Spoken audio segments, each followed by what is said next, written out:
Welcome back to Wired and Active. If you have to understand a problem, then you should get in contact with people who are affected by it or people who are related to it.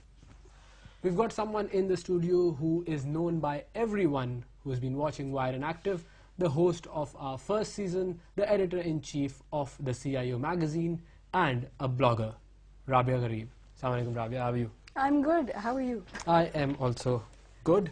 So, about this Prevention of Electronic Crimes Ordinance, we saw it being promoted in 2007, Right. and now the second version is here in 2009. Yes. Can you tell me what are the main differences? I'll be as vague as the ordinance itself is. It's a lot longer. The sentence structure is a lot longer. And beyond that, I don't think there's too many differences. But I think they've gone a little out of their ways to incorporate things like SMS messaging, defamation online, cyber squatting, because there was so much vocal outburst against the first version. They've kind of gone ahead and added more English. So how does it affect the IT world and the bloggers especially? It scares them off on a continuing basis. It restricts whatever growth there is. See, there should be some sort of protection for some stakeholders. In this case, the only protection that seems to be in point in case is the leadership or the government itself. And that's always dangerous because the growth is going to come from your private sector, from citizens, journalists, from people from IT companies. And if they're so scared of actually doing anything online, you will hinder all prospect of growth. So this is what I wanted to touch on. Citizen journalists. There's a lot of journalism by citizens going on. Dawn News also. Right. It also Very has active. it. So have you seen a decline in this trend? If anything, I've seen an increase in the number of posts and the number of tweets that actually go out, and I don't think it's going to reduce anytime soon. Look at any legislation once again as a dam. Not inferring to any dams which have been built or otherwise by the government, but if you try and restrict growth or restrict dialogue, it's going to come, there are cracks going to be developed in the dam. And I think that's what's going to happen with this. There's a flood of people who say, this is not right. This is not right at all. But there might be a group of people who say that this is not right, but what the government's point of view is that this is for security.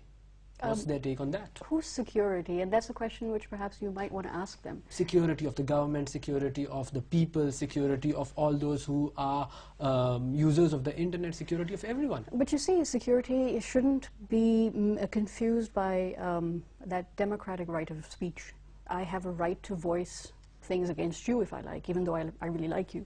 But beyond that, you can't really say nice things about the government only and don't say bad things. It is the right of every journalist and now every citizen journalist, which number about 18 or 20 million, to say what's wrong with the government or what's wrong with any leadership for that matter and rectify it. You said that the SMS thing has also been included in this ordinance. What do you say about this? 14 years behind bars on sending a joke about the president or the prime minister or maybe the army? There are also ways around that, and I don't think I've seen, actually I have seen a decrease in those kinds of SMSs, but I think then people have a lot of tongue-in-cheek humor also. For example, now people will say great things about the leadership and then expect the recipients of that SMS to kind of read between the lines. Yes. When you say that you have 90 million mobile phone users, you are restricting or scaring off those 90 million potential news reporters from actually putting content up, good or bad. They could be reporting things about which are wrong on their street, which you and I would never know about.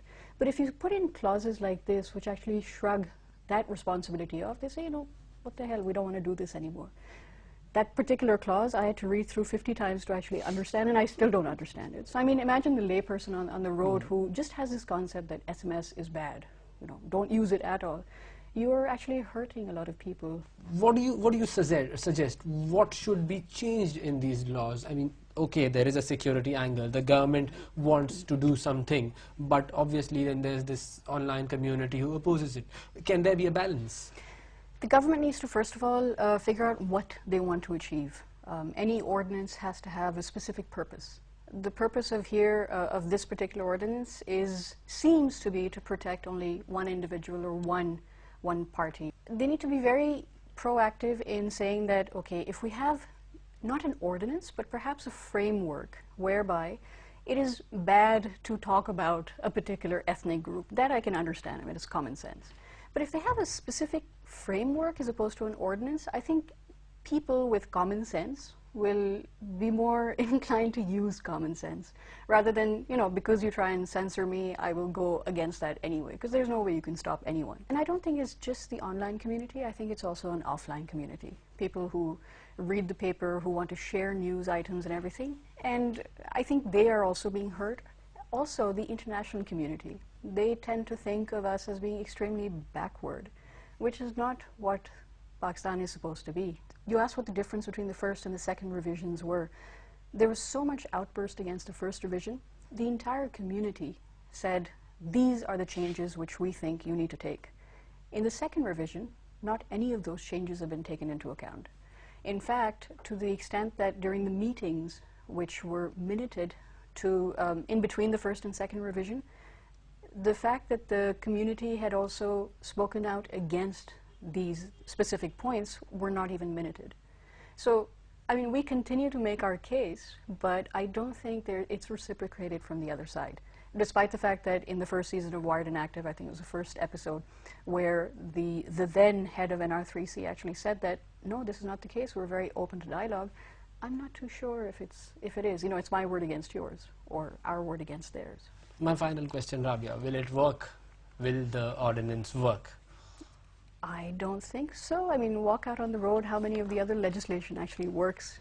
Thanks a lot for speaking to us. So this was Rabia Gharib talking to us about the Prevention of Electronic Crimes Ordinance, the 2009 version. We'll take a very short break here, and after the break we'll talk to the head of NR3C, which is the implementing authority. Let's see what they have to say about it. See you after the break.